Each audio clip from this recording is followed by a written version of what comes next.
Used to get it out the mud, now I move it the market way. Late nights, cold hands, still I kept my face on. Pocket full of pressure, but I never stayed broke long. I seen a bottom, I seen a climb, lost a little time, got it back in time. Now they want the formula, want the whole lane. I was in the rain, now I own the chain. From the streets to Wall Street, yeah, I get it out the market, yeah. From the streets to Wall Street.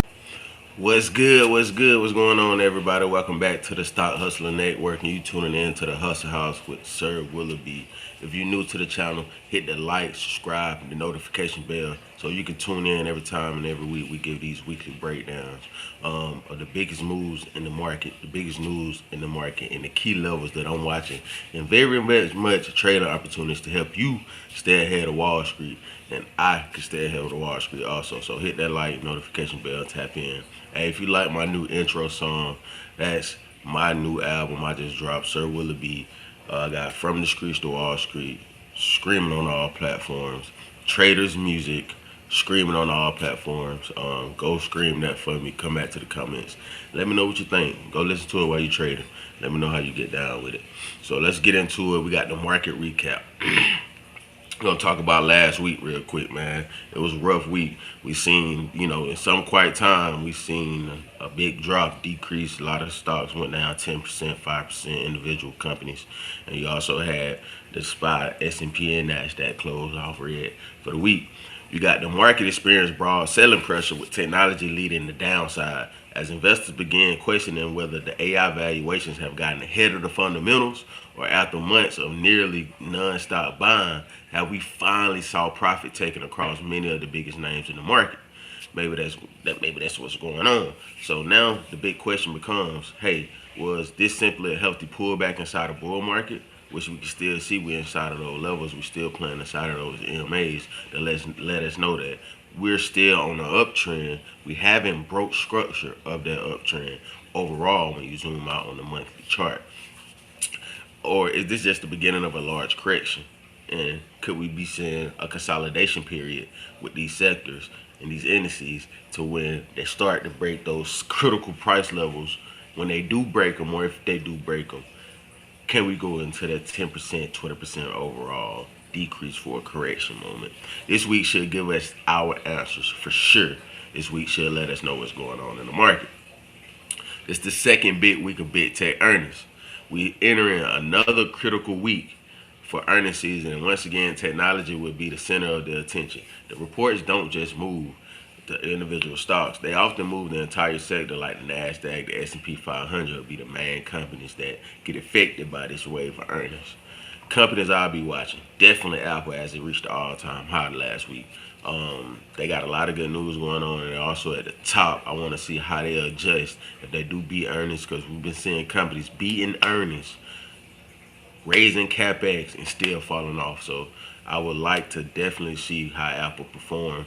Amazon for sure. We're watching Amazon, man. Meta is going to be a big one. Watch Meta, because they're going to let us know what the consumer's doing also, and how the AI structure is starting to build out on their side. Microsoft will be a great one. As we know, Microsoft has been selling off for the last all year actually. Broke the critical 50 EMA a while back and down, and haven't been able to recover that level since. So Microsoft will be good. Got AMD coming in. We got Qualcomm coming in. Palantir, we would keep our eye on Palantir for sure. We got AMD and a lot of semiconductor suppliers. Shopify and Airbnb will be some of the biggest names that I'm listening to. It isn't just whether the companies beat earnings anymore. So I gotta pay attention to. This is what I'm paying attention to, and I suggest that you pay attention to the AI spending, the cloud growth, the CapEx, that's capital expenditures. You got the consumer demand. You got forward guidance. We need margins to be in place, and the hiring trends. Excuse me. My nose kind of stuffy, so excuse me, man. I woke up this morning under the weather. I'm not under the weather. My sinuses is. But, those are the things we got to pay attention to with these earnings. It's not just if they beat. It's not if their revenue is out of control, because a lot of different factors play right now. Investors want to see where the money going. Investors want to see, hey, are we going to be able to be profitable soon? Investors want to see what's going on with your margins. Investors want to see, hey, is the cloud really growing, and do you got demand for it? So that's the main thing. The market trades the future, not the past. The company could be earnings today and still sell off if the management lowers expectations going forward. Also this week, man, we got the Federal Reserve rate decision. Give me a second, man. It's gonna be a big one. Gotta have that coffee. I'm shooting this before the market opens. I'm gonna try to get this out to you in the pre-market real quick, man. The Federal Reserve rate decision. Another major catalyst this week is the Federal Reserve. While many traders expect the Fed to leave interest rates unchanged, the market isn't focused on the decision itself. It's focused on the language that Fed Rosh gives out. Is it going to be hawkish? Is it going to be dovish? How is he going to talk? Is he hitting towards a rate hike? Is he hinting towards a rate cut? This is going to be the main focus and how you got to decipher the Fed rate cut decision this week. Are we cut our rates? Rates cuts getting closer? Is the inflation cooling enough? Is the labor market finally slowing down? Does the Fed believe economic growth is weakening? Even if rates stay exactly the same, one sentence from the Fed chair during the press conference can completely change the whole market's direction. Expect volatility around the announcement. If you're a beginner trader and you're not experienced at all, even if you're an experienced trader, I advise you to just sit out on Wednesday when these rate decisions come out. Just chill out. Just watch the levels, man. Don't try to trade it, because you can get burnt trading it with the market volatility whipsawing up and down. So don't try to trade that market, man. Just wait. Let's see how the market digests that for the next day and following days after. War updates. Just for the war in the oil. This is what we watching, man. Over the weekend, investors continue monitoring the geopolitical tension in the Middle East. Although there haven't been no major disruptions in the global energy supplies yet, traders remain sensitive to an escalation that could affect oil production and shipping routes. Oil prices remain one of the biggest inflation drivers just yet. If crude oil begins moving slightly higher or sharply higher again, that could increase inflation concerns, delay future rate cuts, and create additional selling pressure on growth stocks. And to create an additional selling pressure on your growth stocks, man. You don't want that to happen. So throughout this week, I'll be watching my crude oil too. I'll be keeping my eyes on the treasury yields as they're steady rising. The U.S. dollar, gold, and the VIX. If the VIX cross back over that $19, $20 range, we're getting in trouble. It's been playing on that level for a while now, and when it spikes up, the market tends to sell off about a good 1%. Every time, but it's been recovering it back down to the $16, $17 range real quick. The high 16, the mid 17s. And this market usually gives clues before the stocks actually react. So we're gonna look at some technical analysis. Also, when I'm looking at CNBC right now, as I look at my other screen, we got U.S. So we just got news in that saying U.S. and Iran are suggesting to pause fighting to give peace talk space. Alright, so let's see what they say real quick. This is a new article that just came in this morning. Say the military brought a halt to the 2-week strikes on Friday. As diplomats sought to give peace talks in some space. Iran has also refrained from military operations against regional targets in recent days, but the hostilities, among other actions, risk further escalation and an end to the negotiations. Okay, so that temporary to put a hold on Monday. So that was today. But Iran denied media reports that if it had agreed to a 10-day ceasefire. So they said something about a 10-day ceasefire. Iran say, hey, we ain't agreed to no damn excuse my language. We ain't agreed to no 10-day ceasefire. You get what I'm saying? So He's just letting y'all know we gonna hold out to give everybody some space to reset and see what's going on. Can we talk again? So that's what's going on. That happened this morning. Um, but they say they ain't gonna take no military action to further notice. So let's go into the technicals, man. But before we continue, I just want to let everybody know that everything that I give to you on the Stock Hustler Network or inside of NexGen Traders is for educational purposes only. It's not by any chance am I a financial advisor. I don't give financial information, and this is not by no any means for you to buy, hold, or sell any stock asset or uh, asset that you may have.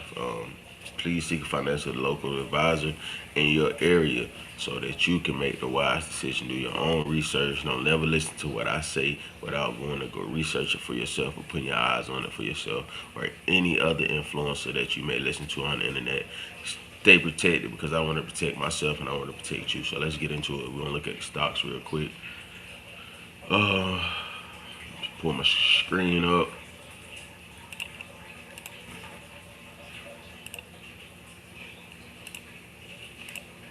Go check out the SPY, man. Y'all know I love the SPY. I trade the SPY because we can see where these the rest of the company's gonna be going, man. Once we see where the SPY and the QQQ and the IWM. So let's get into the SPY. SPY trading around 746.46 right now in the pre-market. 745.50. It fell down a little bit. This week, we just staying patient. I'm not chasing trades. I'm waiting for the confirmation. My bullish scenario, the levels I'm watching is the previous week high around this 750. That would be the previous week high, 750 range right here. This is what I'm trying to keep my eyes on. If we can recover that level, we already trading halfway through it in the pre-markets right now. If we can get some good news probably to recover that level, then I would be looking for the breakout, a clean breakout over the 750. I want my counter close clean over the 750.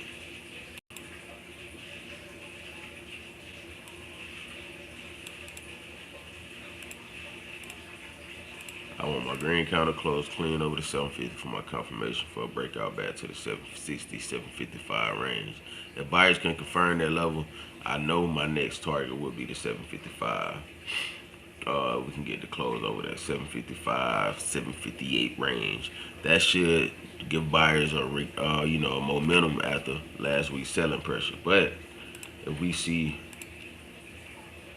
the rejection, I gotta give you both sides. I'm never looking at one side of the market. I'm always looking at other sides in the market. So let's say we break out and we don't get over that,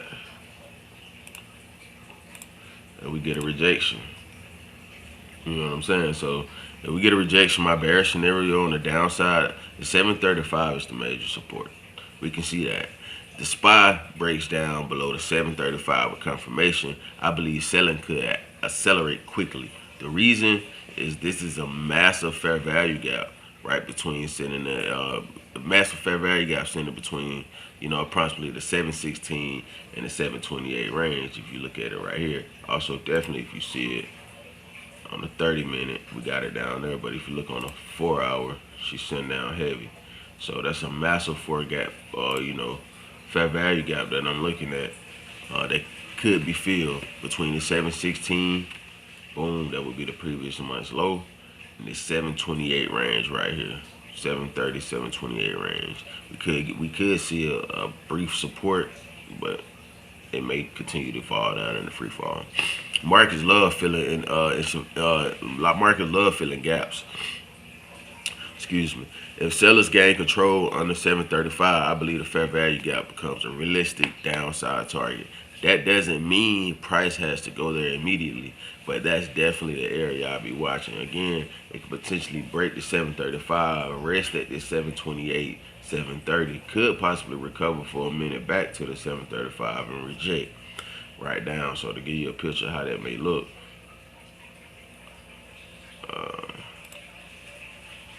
so let's say we could get the boom, push down, push up, push down, and then we go right back down. You get what I'm saying? So that's how potentially it could go. So that's just a hypothesis. So that's what I'm looking at on the bearish scenario if we get the push down on the SPY. Let's jump into the QQQ. As I noted in my last video, the Nasdaq has actually been weaker than the SPY. The QQQ already broke below the previous month's low, but it still hasn't confirmed either direction. Currently, we're trading around 695 pre-market, 693 currently now when it broke down. So between the 693, 695, we've been trading at pre-market.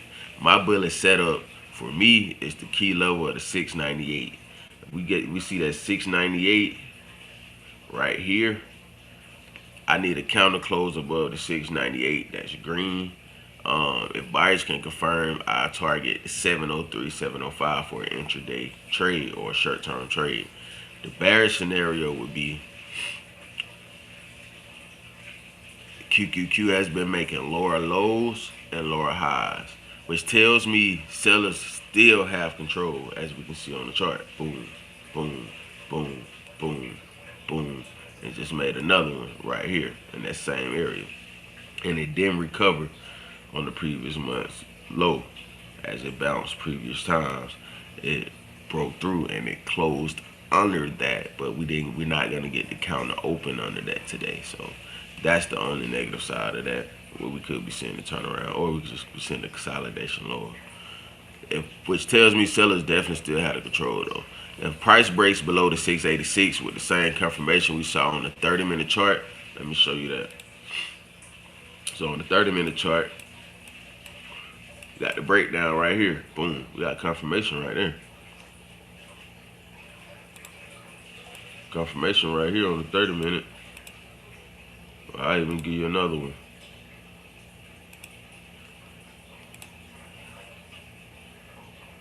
Hold on. It's really the counter before that. It's really the counter before that. It's really this one. Boop. See that?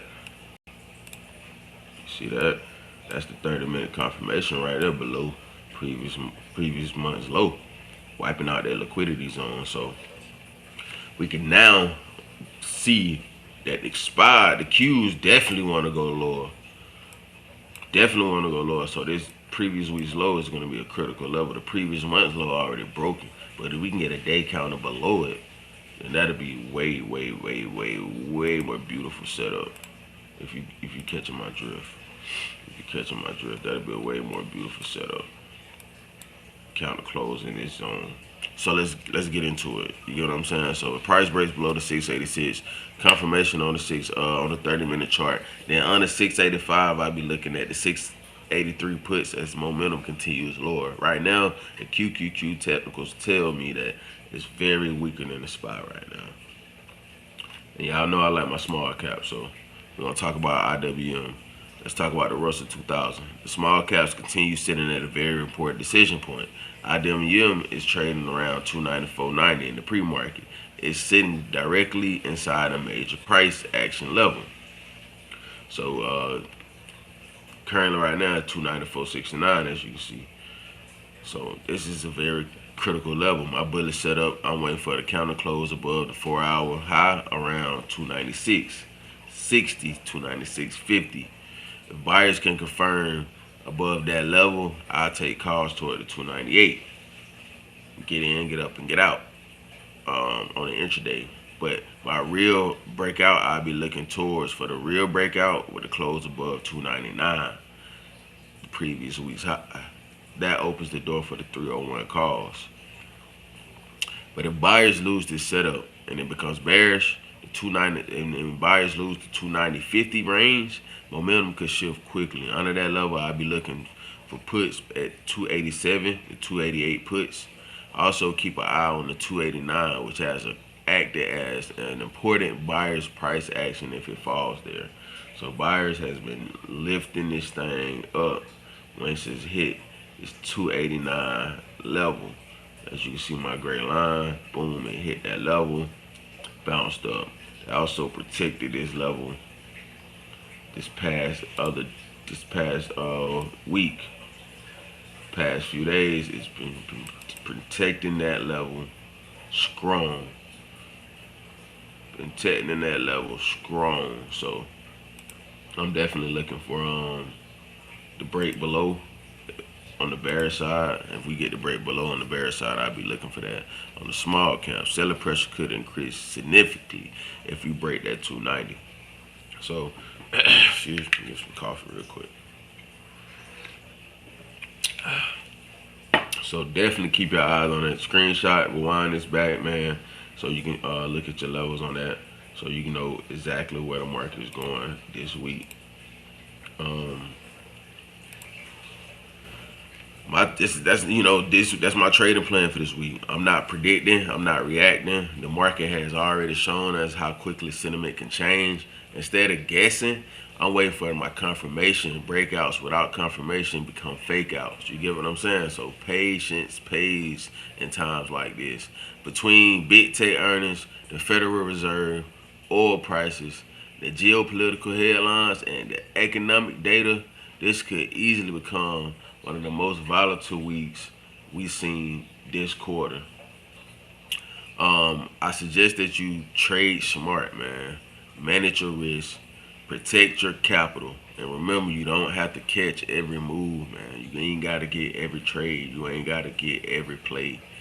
You only need the high profitable setups. And I'll have to remind myself that sometimes too, because we all human and we all want those big dopamine moves. But the best moves are the slow paced moves to get you to going, to get you to compounding up, so you can actually start increasing your profit sizes. This video went over a little longer than I expected, but it's value packed for you guys. If you need somewhere to come learn, please come over to the NexGen Traderz community. The price has increased, but it's still under less than $1 a day for you to get in and start learning how to build a foundation, how to start learning options, how to get in with a community who's winning. We break our trades down to you. We give you our alerts. We give you our setups. I'm running a 7-day free trial, so you can come over there, test it out, get in the classroom for 7 days, go ahead and learn. And if you like what you like, by the time you actually by the time your 7 days up, if you start today, you'll probably make some money to pay for your first month, second month commission. Sometimes you can probably make you pay for the whole year, so you can be set and start making money and get in with some winning people, man. I was gonna show a video. I forgot to get my screenshots, but I actually can pull it up. I'm actually gonna put it up in a second before we get off, because I want you to show you how we winning over there in the SKOOL community.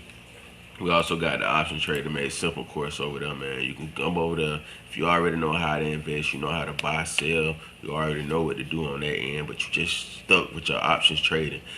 Come over here, jump into the option trader made simple course, and when you get inside that course, it's going to be real quick, simple, and easy breakdown courses and quizzes for you to take, so you can test your knowledge and actually get in the game when we're doing our live trades and when we're doing our live class sessions, and we start talking this talk, and you can really know what we're talking about. You can get hip to the lingo, you know what I'm saying, because a lot of people be held back on the lingo.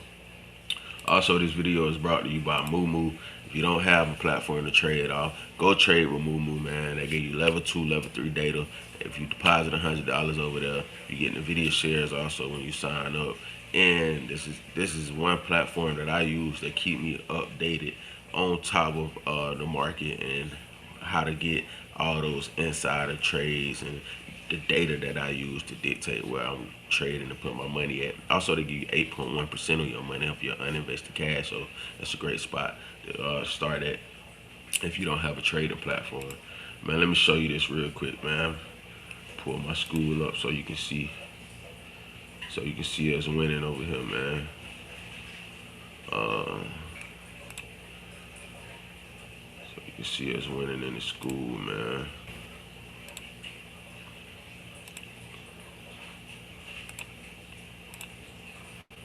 NexGen Trader SKOOL community. I got my man Brutal Trader in here. He breaking down NQ. He trade Forex and futures. So we also trade futures, stock options. We invest. We do all that. Man, we got wins over here. I post my wins. Hit TP. $400 put. We actually calling them out. My man right here. James did $210,000 P&L. It's a new account he just started. Come on, man. 216 put on the spot.